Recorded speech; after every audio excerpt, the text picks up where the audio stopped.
And you know what? My coworker told me today that you can pay money to run out of the A with them. No way. So, so like and subscribe so we can raise money for Alex to run out of the A I'm with the not doing Razorbacks. that. I'm not doing that. My running through the A ended in high school, and it's a lot of Sam Pittman talk. I get it. You know, if the guy wins 4 games this year, obviously, he needs to be let go. But it's the Yeah. beginning of the year. Why would you want your team to do bad just to get rid of some guy? And a lot of these people who are talking about firing Sam Pittman think Bob Petrino's going to be the next head coach. Newsflash, If he's not going to be. they're He's all gone, gone. Everybody's gone. they're Travis all Williams gone. is gone. So just let's just see how. Let's watch them play a game. We hadn't even watched them Um, play a game, and people's already firing him.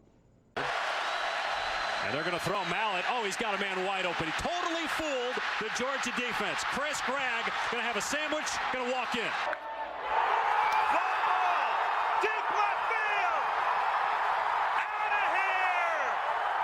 Got to drive it, Brad. You got to drive it. Madden for maybe the win. Now closing in on Emmitt Smith of all people in terms of all-time rushers in the SEC. Looking to pass it. He's thrown 4 touchdowns. Up for grabs, and there's number 5. We're going to kind of get into the roster here. Start on the offensive line. They got the second best pass blocker in the portal in left tackle Corey Robinson. Redshirt senior, big kid. I mean, can really pass block. He lost a lot of reps at Georgia Tech, I think, just not being able to really run block. I think he split reps with someone else. What do you think about him?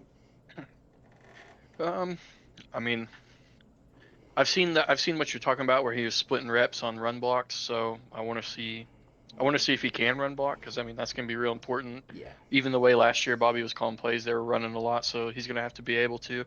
But I saw some stat where he was like 422 pass snaps where he hasn't allowed a sack, so that's going to help a lot because Talon has been needing that. Yeah, and you'd hope a full, spring ball, fall camp, they can get him, they can get his reps where they need to be. And then left guard, you have Fernando Carmona back. That's a huge take. I mean, he was probably the most consistent guy last year, I'd say. He loves being a Yeah, I mean Razorback. So, he's a for sure NFL guy, so I don't think there's any worry about how he'll slot in or how he'll yeah, do. yeah. Um, Another, I guess not new addition. He was on the team last year, but redshirt freshman Kobe Brandon, right tackle or right guard. I'm sorry. I'm Yep. high on him. I think he's going to be really good. And what you hope for in a kid like this, being a redshirt freshman, is that he stays healthy. Number one, and number two, he just starts the rest of his games as a Razorback. And you have him for 3-4 years. Yeah, I'll be rooting for him. Fort Smith kid. I want him to do good. But also, like you said, I mean, he's a redshirt freshman. I mean, I think it's impressive that he's already being talked about as a starter, but I think also it's like I don't think there will be too much pressure on him because you have Marion Harris and McCroy on that side. So I think Yeah, he'll probably get some good. He'll rotate in and out. I'm sure. I'm sure he won't be out there all the time. yeah. I think, and we'll get to Blackstock on the defensive line moving over, but I think it Hmm. kind of shows you that he had that job 1 weeks ago. I know a lot of people were talking about, well, this is crazy. They just now moved him over. Listen, Blackstock's probably been taking reps at D tackle for all fall camp, maybe. I mean, you never really know. They're only gonna let the media see so much, but you got to think they're not. I don't know. I just have a feeling that he's probably had that job won for a little while, and they feel confident in it. Yeah, I've seen some people kind of freaking out about that, but I haven't. Nothing really concerned me about that. I think if they're moving him to D tackle, I think that's good. That's another piece on the D line that where we have a lot of questions. So hopefully you can help out there. And also that means that they feel comfortable with who they have on the O line, that they don't need an extra guy. Yeah, and then we got Caden Kittler, center, 6'3". I think he's just going to be solid. He's going to be a guy that they just, they feel confident in him. He's had that job. I don't think there was any position battle there. He kind of just stepped in and he's just going to kind of keep the ball moving. The problem really last year wasn't center. I mean, some of the snaps were, a little lower, a little high, but this really, this is really the first center we've had in a while that's actually, like a true center. We've had a lot of people moving over there for Yeah. the last 3 or 4 years. And then obviously Marion Harris, right tackle. He beat out Shaq McCroy. I think Shaq, he's going to come around. He's still pretty young, big kid. Yeah. He's But also Marion, still a freshman, right? McCroy, redshirt. He played at Oregon. redshirt Well, freshman. yeah, he was redshirted at Oregon last year. But Marion Harris, Okay. he's got the experience. I mean, hopefully he's a little bit better. I mean, it was just a combination of a lot of things last year with the offensive line letting free roaming blitzes just completely missing people. The backs not picking. I mean, the blocking in the running back room last year wasn't where you would want it to be, and it made the offensive line look even worse. You know what I It mean? wasn't there in the tight end room either. I don't think Yeah, yeah, nobody was doing good blocking last yeah, year. yeah. But And that's that don't help the line though, like you're saying. That makes them look hmm even worse. yep. And I think this revamped offensive line. I think they're going to be better than they were last year. I really feel confident in that. I mean, with Corey Robinson and Carmona, I think the left side is just going to be pretty solid all year. My main deal is I hope, not that I hope, but I really think Kobe is he's ready to go. He's going to have to be. These first couple games really probably aren't going to be, anything crazy, but I'll be curious to see how he pulls and, seals off the edge and stuff like that. Yeah. And I think last year too, like just to go back to it, like last year we run blocked really well. Like Yeah, every team we played, we almost ran the ball all over them. We just couldn't pass block. So yeah, the Corey Robinson stat and some of these new guys are coming in. If we can pass block and our run blocking goes down just a little bit, that's perfectly fine with me. yeah. We couldn't pass block, but Taylor threw for almost 3,200 yards, so that's a positive. Yeah. All Somehow. right, yeah, somehow. And then at tight end, who's starting at tight? Rohan Jones? Is that who that is? Yep. Yeah, Rohan From Jones. He's Montana going to be the State. starter. 6'3". I really haven't heard a lot about the tight end room. I don't know if that's worrisome or if they're just confident in it. I mean, I've heard some, but a lot of the talk's been O-line, wide receivers. O-line, wide receivers. Yeah, I haven't heard too much about the tight end room either, but I mean, I have heard. I think it was Trey Biddy I was listening to. He said Rohan Jones. He looks the part of a SEC tight end. He's a big, athletic guy, Yeah, and I know Montana State is one of the top FCS programs, yeah. so him coming from there, I've got high hopes in him. I'm not expecting him to go be Travis Kelce and be the first team All SEC and everything, but I think he'll compete and be good. Yeah.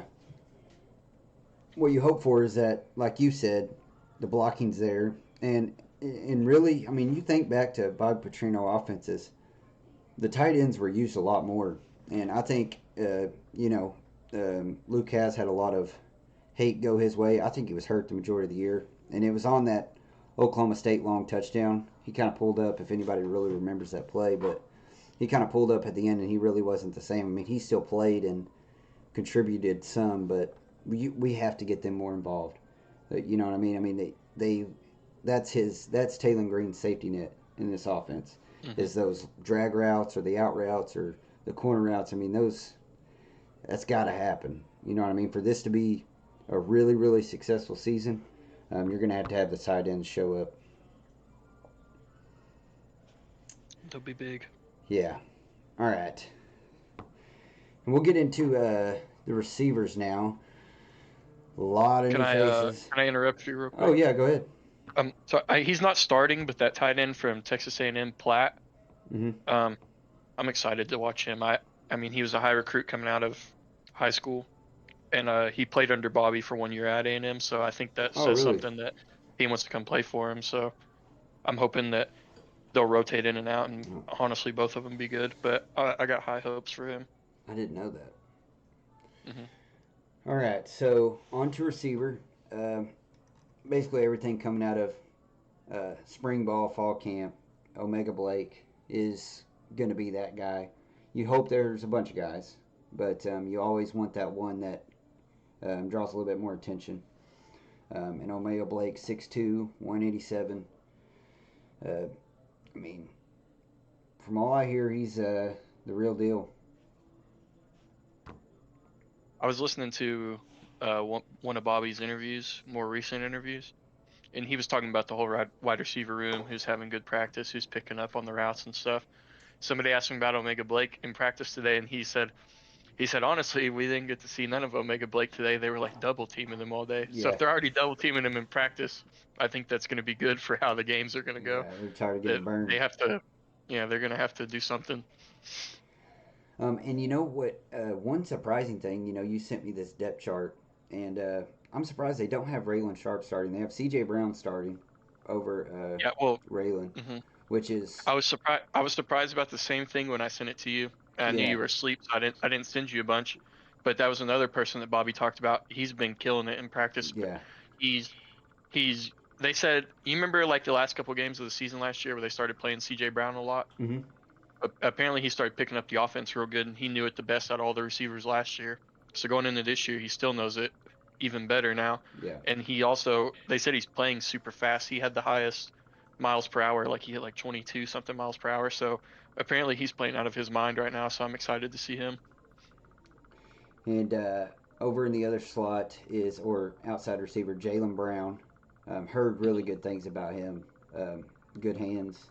I've seen because he's fast too. Yeah, we're not able to go to the practices. We don't have that type of luxury. Mm-hmm. But from what I've seen, he can catch some tough passes. Is he from Florida, correct? I have no idea. Or no, that's Andy Jean. I don't know where Jaylen Brown's from. I can Sorry. see right here. He is from Miami, Florida. Okay. So you would be correct there. All right. One of the not really biggest surprise, but one of the things that just makes me grin is Mike Washington named the number 1 running back on the depth chart. Kid shows up. Now, there was a lot of stuff this offseason. Braylon Russell played well last year.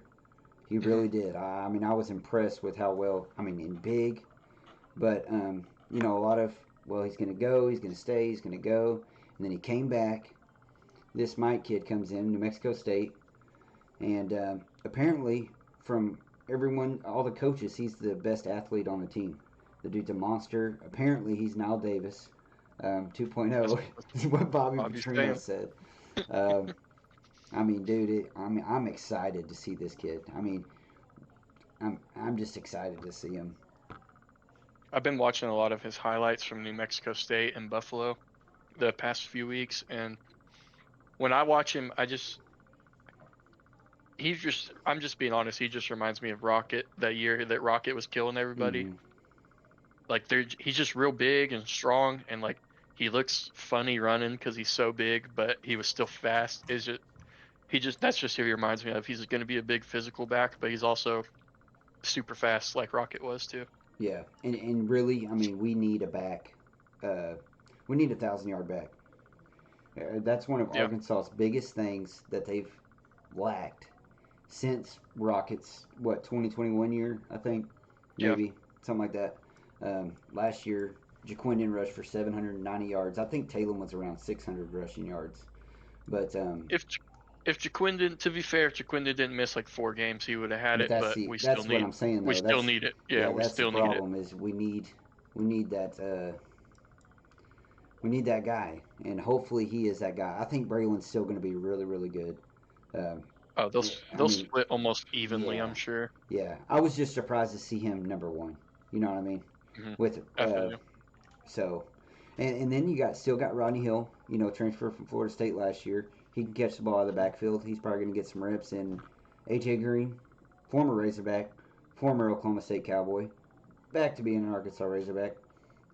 It's cool to see him back. He was there the season that they won the 9 games. I remember I think he caught that ball against A&M. He was like running, and then the A&M cornerback like pushed him like 10 yards, and he ran in the end zone. But and AJ was always a good like a third option or second option back. Like you throw him out there when the others are tired, and he's still quality enough that you don't really have a big drop off. So hopefully he can get back to that form. I know he was hurt last season. Yep. But yeah, I mean, overall, I mean, you can't say, yeah, the offense is just going to be 10 times better. But it is year 2 under Petrino. Last year, they had 30 fumbles, 9 interceptions, 93 penalties for a total of 778 yards. I hope they're better than that. Okay, they still ranked number 10 nationally. 459 yards a game, 30.9 points per game. So just cut down on the turnover. I could just a fumble in the football. I mean, they didn't lose 30 fumbles, okay, but they lost a lot of them. And fumbles are 50-50, and I think they lost 17 or 18 of them. So the ball didn't bounce their way, which is part of being a Razorback and a Razorback fan. The ball doesn't bounce your way more times than not. It doesn't. So 30 fumbles. Yeah, 30 fumbles is just, it can't happen. If we want to have a successful season, it cannot happen. And we'll get into the schedule and, stuff like that. But I just think of the Oklahoma State muff punt, that cost a game. And you think about these other, against Texas, you have the ball and you have a chance to go and either take the lead or tie and you fumble the ball. Just not that we were going to beat Texas, but it's just those things that you're just like, man, You ain't helping yourself to beat Texas. Yeah, you've had the opportunity, and you just squander it due to turnovers. But I mean, you do have I think it's one of the 2 returning starters, or it's DJ Lagway, it's Taylon Green, Marcel Reed. Is that what you said? Yeah, and Sellers. Who does he play for? Yeah, South Carolina. Oh, okay. South Carolina. Oh, yeah. So 4 That's returners. it, isn't it? Oh, no. Mm-hmm. Garrett Nussmeier. Oh, and Pavia. Oh, yeah. Dang, now I'm thinking of Dang, all there's of them. a lot of them, yeah. But it's less than half the league. But That's you still got to less think, than half the league. name 3 guys better than Taylon Green on that list. I can name 1 for sure, Garrett Nussmeier. Yeah, I'd say South Carolina had a good year last year, but it was kind of fugazi. They did not play a hard schedule.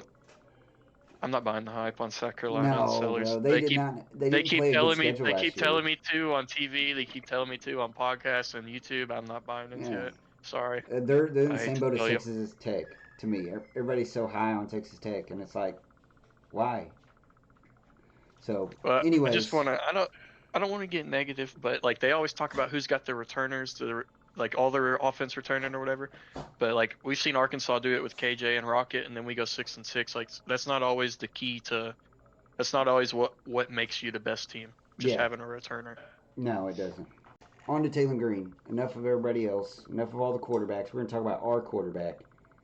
And let me tell you why he's going to have a great season.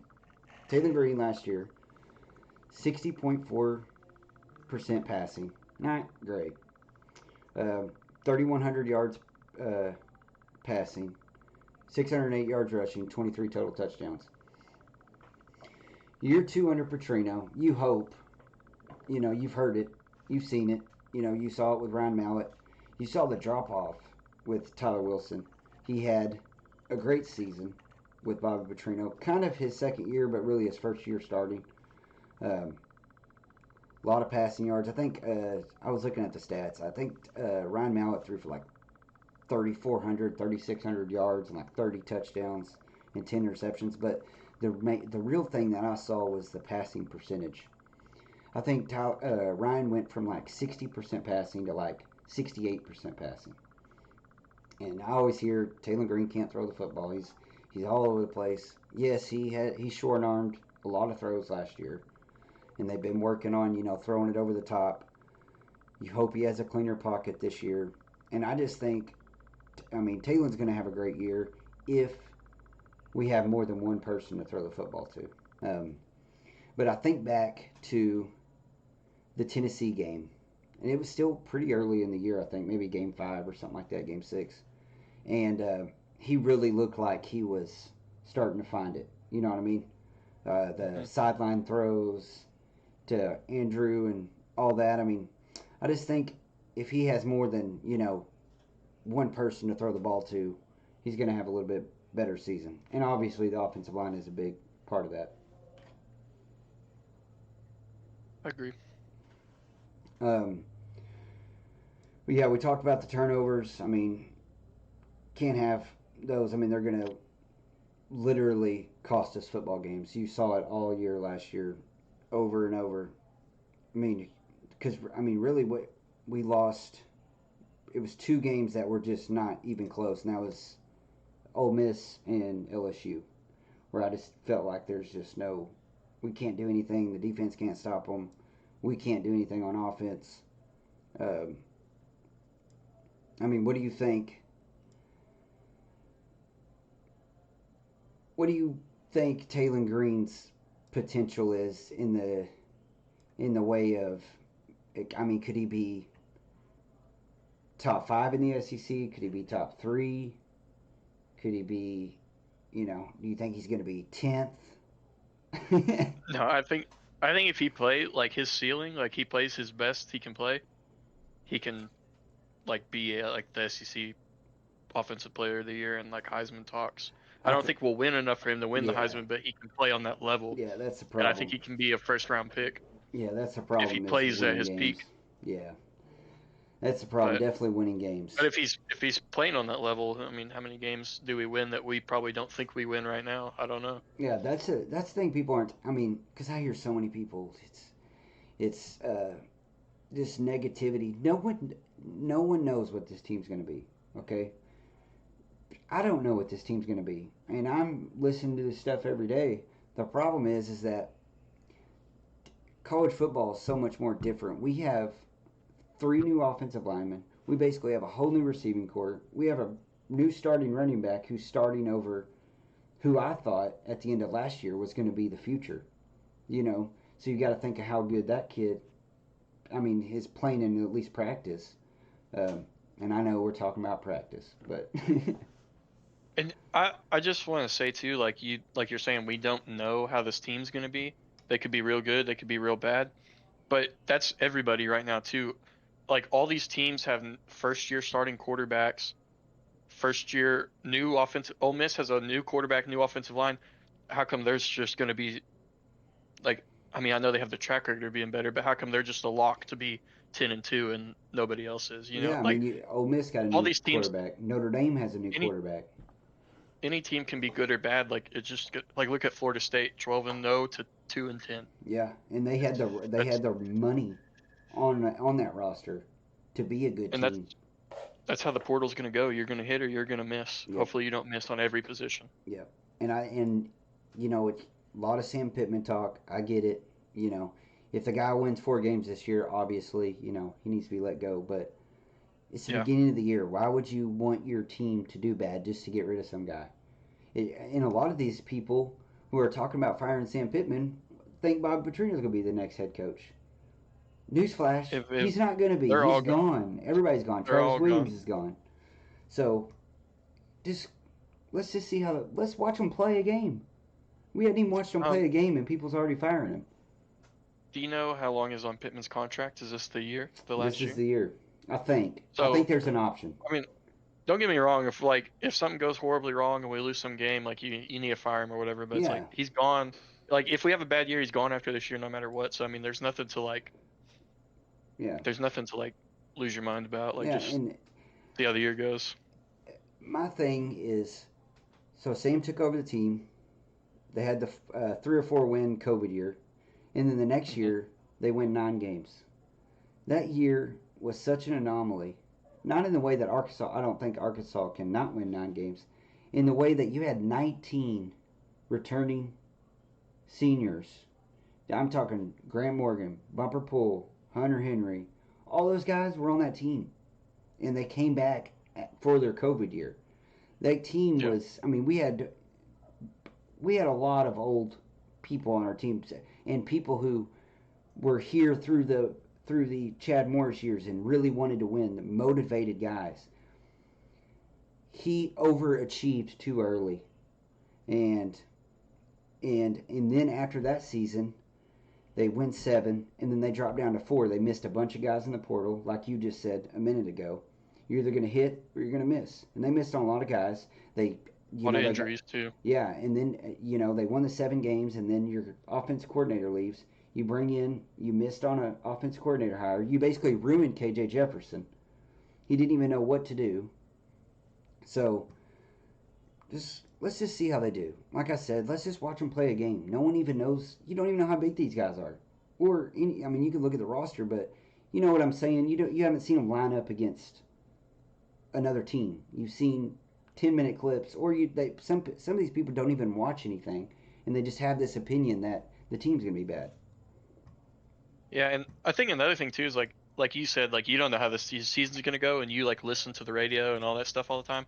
I'm watching all these clips and all this stuff and listen to the radio, and I'm hearing them talk about all these new guys, and they're like, but they're not like giving you anything on the guys. It's like a lot of unknown this year. Like Yeah, we got a whole bunch of defense and offense that we just don't know if they're gonna.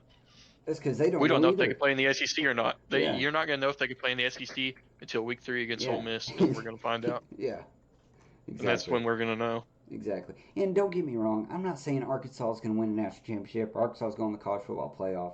But, and we'll get into the schedule and how tough it is and all that. But just calm down, okay? Let's be excited. It's football season. This is a happy time. Don't be already, celebrating or being mad that Arkansas, lost to Ole Miss whenever it hasn't even happened yet. So, all right, but we are going to switch over to the defensive side of the ball. A lot of new faces over there too, to me, it's the defensive line on this side. It's the lines on both sides of the ball that not concern me, but I'm going to be most interested in, and maybe concern me a little, especially at the depth issues. I think is going to be the reason for concern. But yeah, we're going to get right into it. You have to replace. A very good edge rusher in Landon Jackson. A lot of people were down on him last year because he didn't get 27 sacks or whatever. But if you actually watch the game, you see that he's getting double teamed, he's getting chipped by the running back, he's drawing all kinds of attention. So it's gonna be hard to replace that. And who's taking his spot is Quincy Rhodes. Been on the team for a couple years. He's always looked like the part, like how Trey Biddy said, the tight end room looks like their SEC. This guy looks like an NFL edge rusher. He's huge. Has he improved? Has he gotten better? Is he quicker? Does he have the hands to do it? But he's starting, so it's we'll see. I really want to see too. Charlie Collins is his backup, and I'm sure he's going to get some playing time. I want to see how he does. He was big time in-state recruit coming in, so it's a guy I'm obviously rooting for. So I'm hoping that somebody's gonna have to step up this year. I hope it's Quincy Rhodes and Charlie Collins, but I just want to see something out of him, especially. Yep. The other edge rusher who I am excited to see is Justin Boone. I've heard a lot of good things about him. Transfer, redshirt senior, 6'4", 278. And Quincy Rhodes, I forgot to say, he's 6'6". So yeah, he's the biggest defensive lineman we have on the roster total overall. But yeah, Justin Boone, I'm excited to see him, man. He's probably the quickest defensive lineman we have.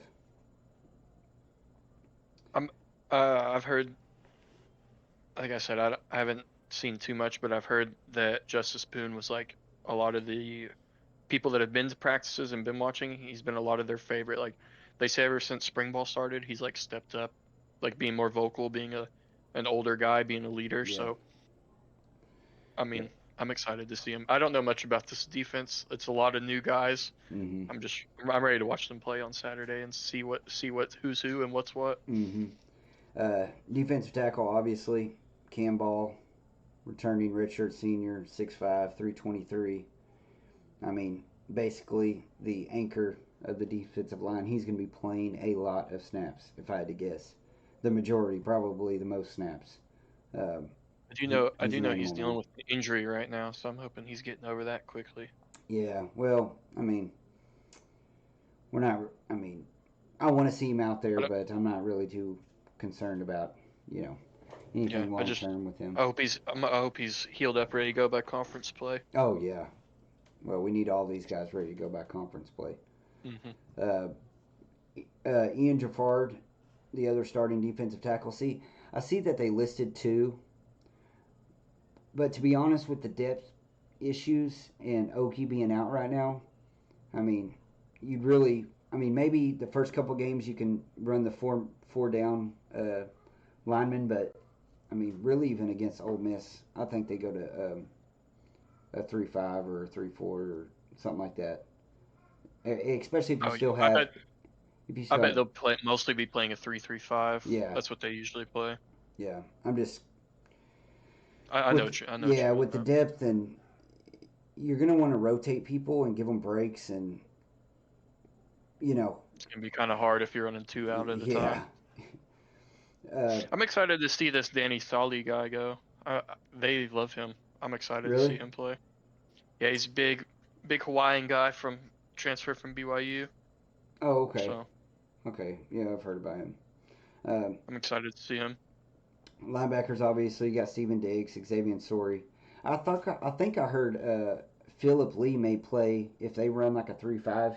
He may play like another down lineman, or I don't know how they're really going to run that, but I'm pretty sure that they mentioned that Philip Lee specifically was going to be. They named one of those guys as being coming down out of the box and coming to the line of scrimmage. So I'll be curious to see how they use him.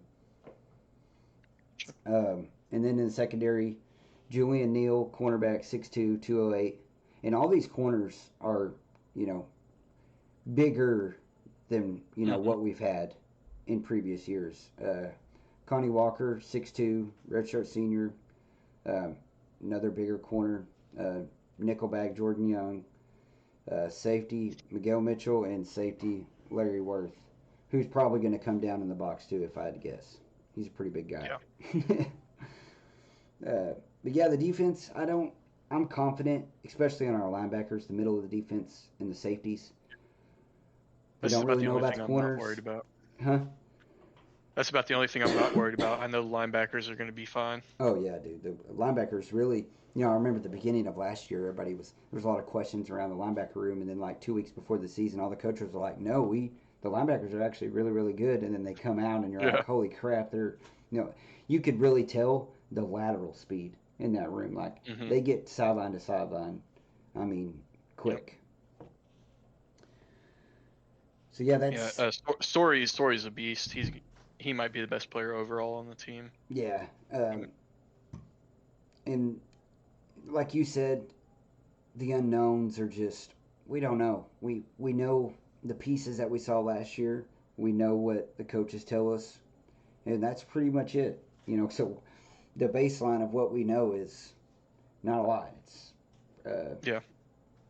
but you can tell And what then the guys they name. Those are going to be the dudes.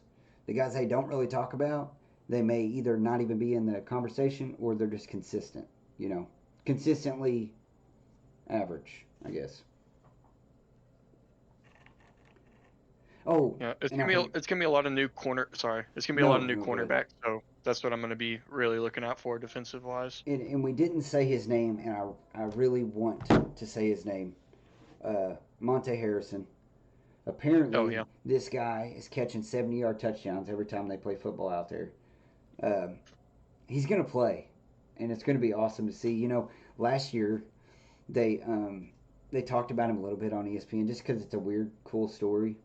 But whenever he's catching touchdowns and stuff, they're going to probably do like some ESPN sit down talk, and it's going to be a whole like exclusive little, you know what I mean, before coming out of a commercial break, one of those Yeah. little stories. And I really hope I love every time he got on the field last season. I loved it. They'd put him in for run plays, and he's just out there roughing somebody up. Like you could just tell it's like grown man Dude, strength. he was on And special I teams want like him to go laying catch a people I want him out. to go. Yeah, I want him to go catch a touchdown so they talk about him more. Yeah, Not just. I don't want him just being out there in the scrum of all the people hitting somebody, which I yeah, love watching that. But I want him to catch a touchdown, get his name on the TV. yeah. That's what He's I want to see. he's gonna make some plays this year. I have confidence in that. I mean, he's gonna.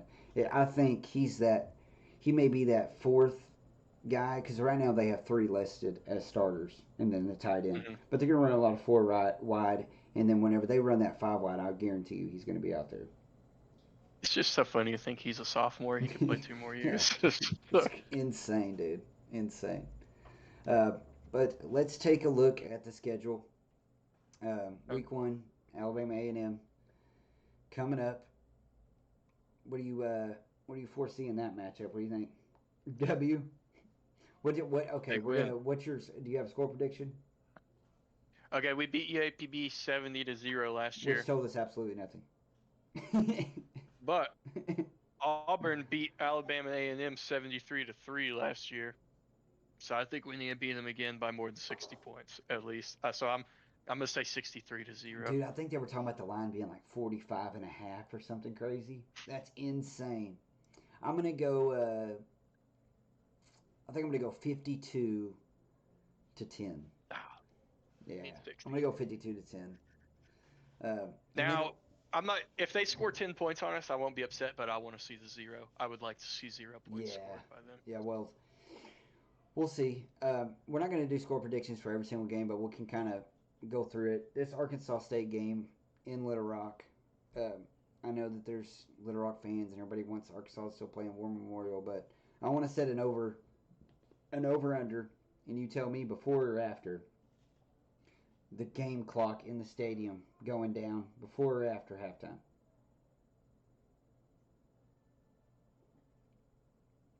After. After halftime, you think it holds out that long? You've watched the beginning of I the think. game; they just have it's already broke before they even kick I off. think I'm gonna go after. It's the last year on the contract. They're They're gonna gonna try get to, their stuff yeah. together. They'll have It's gonna be pallets the of best water game out they've had there. in years. They'll have pallets of water out there, extra porta potties for everybody. I'm not bagging on them. We'll have I to. listen.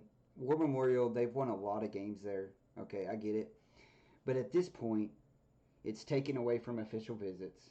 It's taken away from season ticket holders. It's taken away from a lot of things and a lot of contributors. You know what I'm saying? So, Yeah. just be done with it. I know Sam said something about. Sam said something about. They asked him, are you gonna do a home and home? He said, no, I ain't doing a home and home. Ask the next guy in 100 and whatever years. He said, I'm the first coach to ever say yes to playing this game. But he's done with it too. Yep. And they finally got out of the and we'll talk about it. Week 7 they play A&M. They finally got out of the Arlington deal. So you got another home game. Yes, you have to play another one on the road, but like this year you have what 1, 2, 3. Well, you only play 4 SEC teams at home, but the next year you're going to play 5, and then it'll go back to 4 and 5. But on those years, whenever you play, you know what I'm saying, that every other year you're going to have 5 SEC home games. Yeah. Because they're about to go to 9. So, Mm-hmm. And that's something that broke the other day is that they're switching to 9 games, which, whatever. I mean, our schedule's already hard, so, I mean. Yeah, don't really change too much. Yeah. Plug Memphis in with Kentucky. I call it pretty much square. So you got Arkansas State week 2.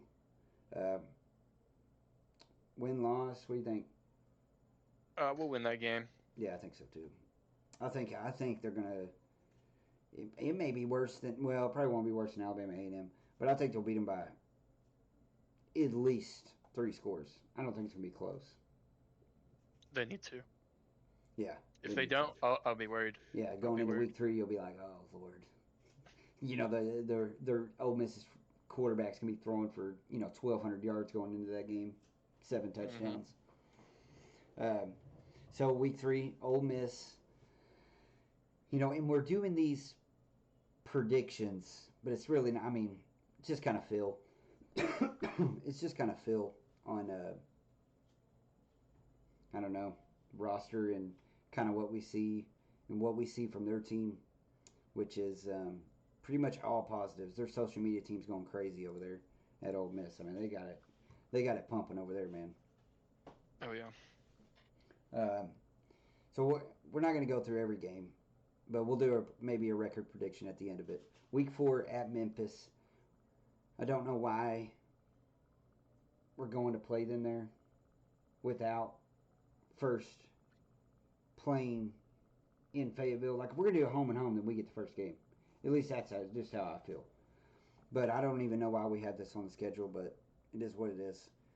Week 5, Notre Dame.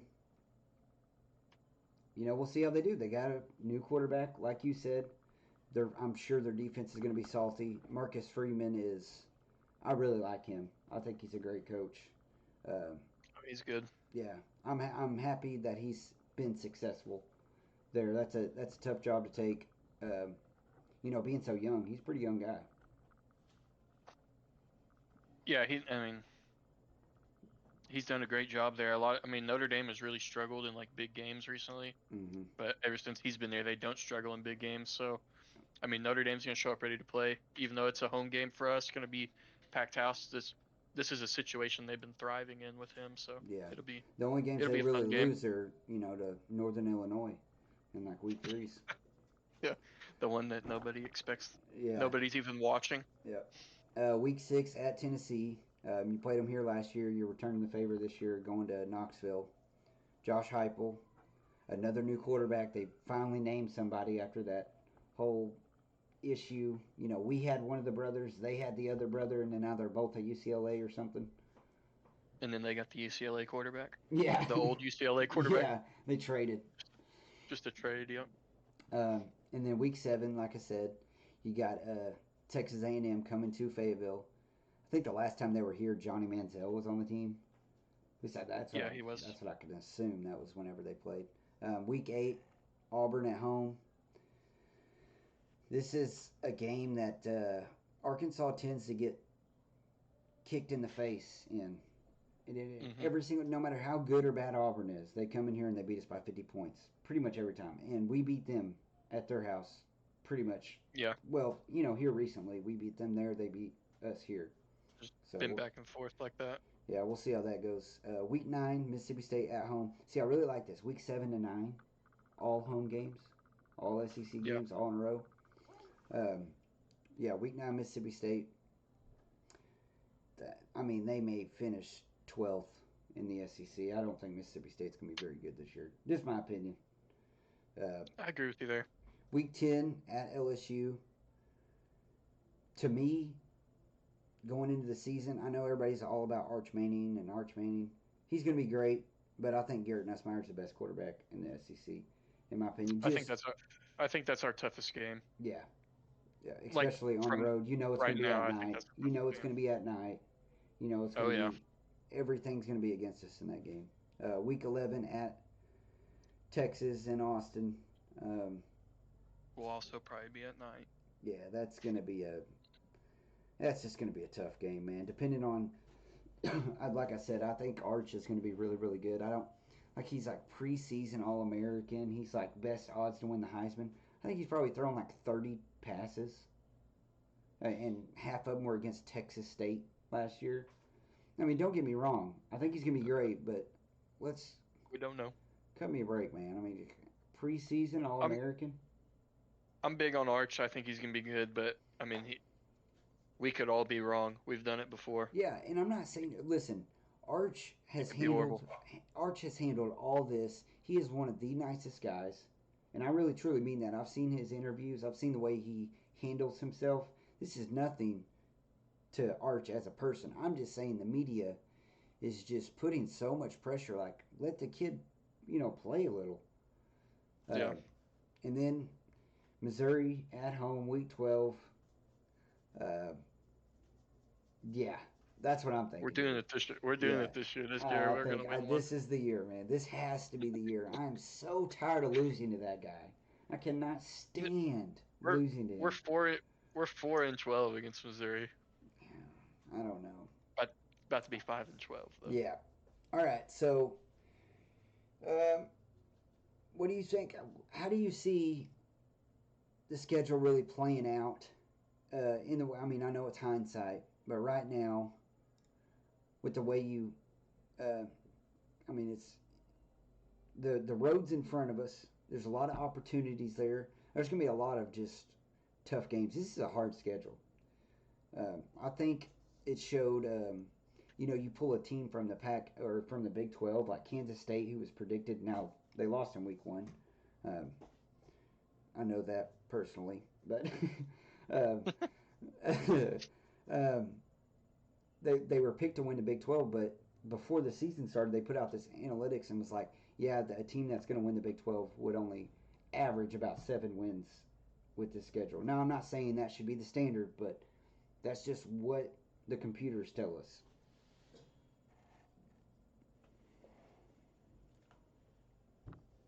You thinking hard on it?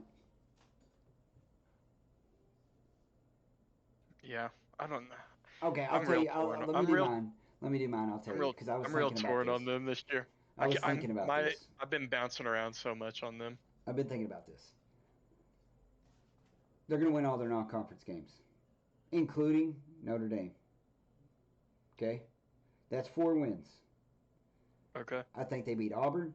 I think they beat Mississippi State, and I think they beat Missouri. That's 7 wins. Okay, now that gives you an opportunity to.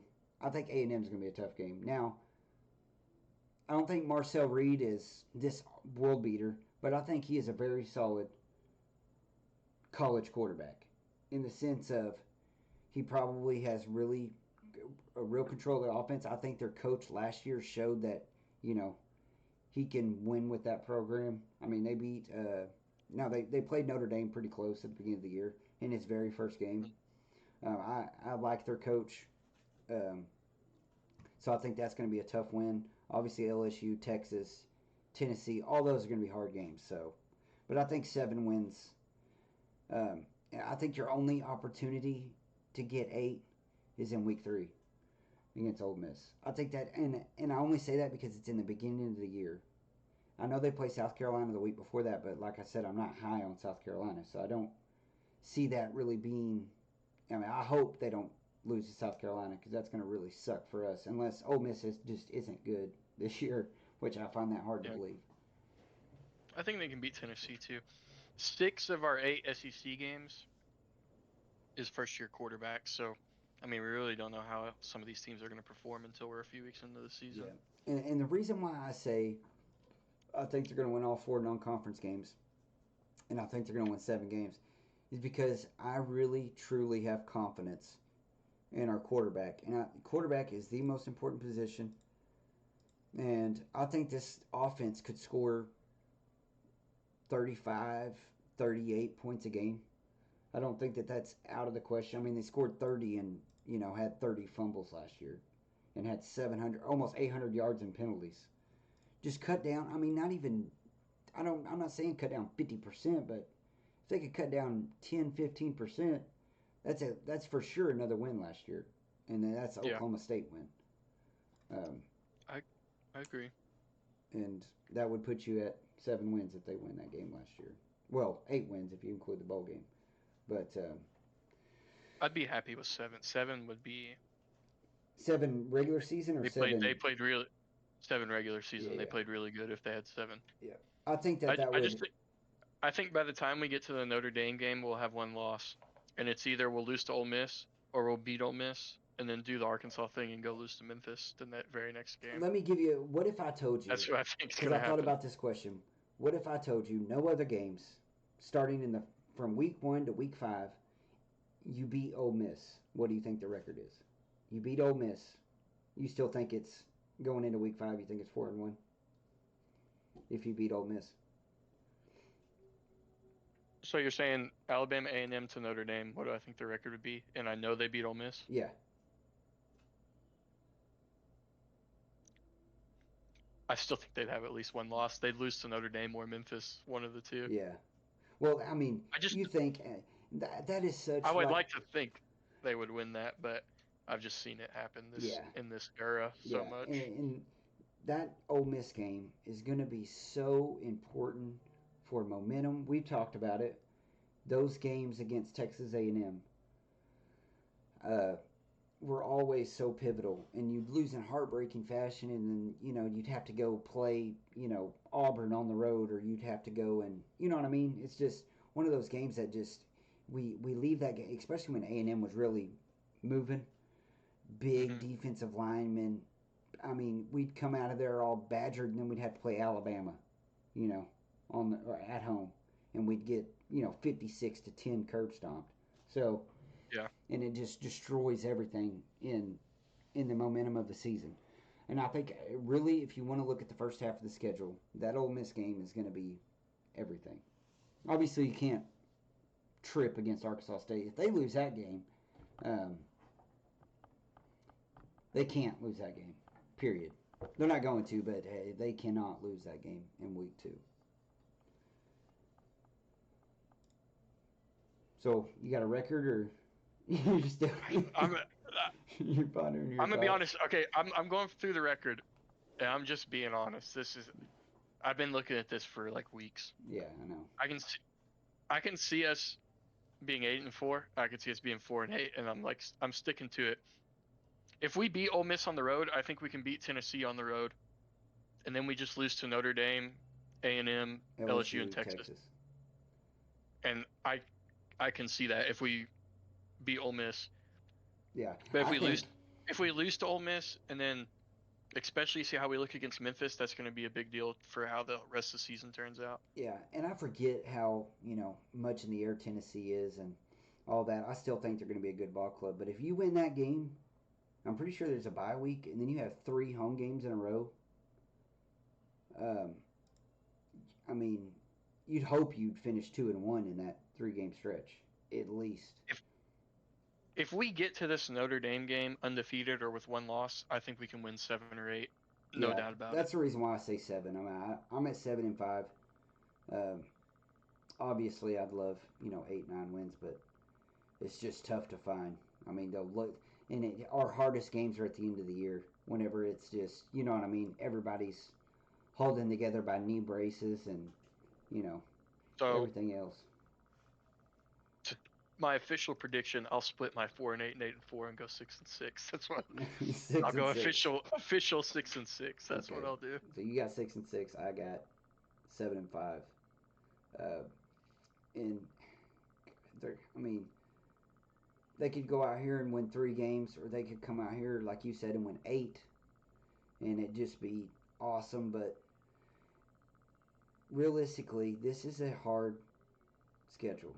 And the longer you look at it, the more you could talk yourself into more wins, or the more you could talk yourself into, if they lose to Ole Miss, Memphis may be pretty, you're rolling into Memphis, you're like, man, we just got curb stomped, and now we got to go to Memphis, and then you got, Notre Dame waiting on you the next week, and then you got to go to Knoxville. I mean, it's a hard schedule. In the first 6 weeks, I could see them going 5-1 or 2-4. I mean, that's just it's reality. So we'll see. I think the big thing with this team is, like you said, that you could see them putting up 38 points a game or something like that. Mm-hmm. I think this team's going to have no issue putting up points. It's like, can we not give up points? Yeah. Because, I mean, just for an example, and I don't want to keep harping on the Ole Miss game, but like, how many Ole Miss games have we watched where we lost like 52-51 or 48-44 or something? You know what I mean? Like, that was that year we won. I'm pretty sure the year we won 9 games. KJ Jefferson had like the game of his life. He had like 600 total yards, and we lost the game. It was like 62-59. Or no, we went for 2 at the end of the game and didn't get it. And we lost by 1. Yeah. It's just like, we're going to score a lot of points this year.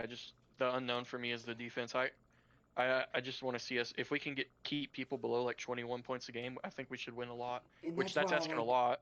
That's why I like our matchup against Notre Dame. I think, honestly, we could just outscore them. I agree with you. They're going to have a really good defense, though. They always have a good defense, but I'm not impressed by their offense. They're going to run the ball really good, and they're going to have a new quarterback who knows what he's going to do. Yeah. I mean, look at Texas. The year we beat Texas a few years ago, the really big game. Mm-hmm. They ran the ball really good, and then they had a new quarterback who turned out to suck. Yeah. So we beat the crap out of him. Yep. And he missed a lot of passes, a lot of deep open passes. Still a good year. That was still a great year, but we. It was, but you never know what these top teams are going to be when they have new stuff. Yep. Everything new players revolves around the quarterback. Everything, especially in these high-powered offenses or modern-day college football.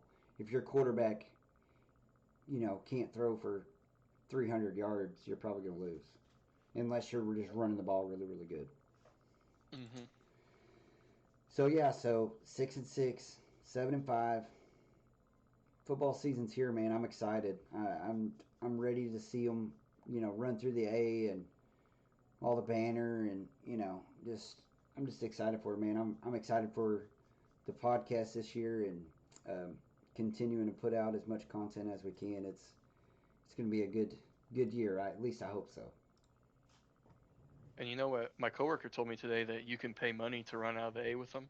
No way. So like and subscribe so we can raise money for Alex to run out of the A with the Razorbacks. I'm not doing that. My running through the A ended in high school. I would run through the Alabama A with the football team. I'm not doing that anymore. That dog about drugged me from the 50-yard line to the end zone one time. I'm not doing that anymore. I'm too old. I got bad knees. All right, guys. Well, that is going to conclude our preseason week 1 episode. Thank you guys so much for the support. Like I said, we're going to continue to put out content every single day. Be sure to like, comment, subscribe, share the video.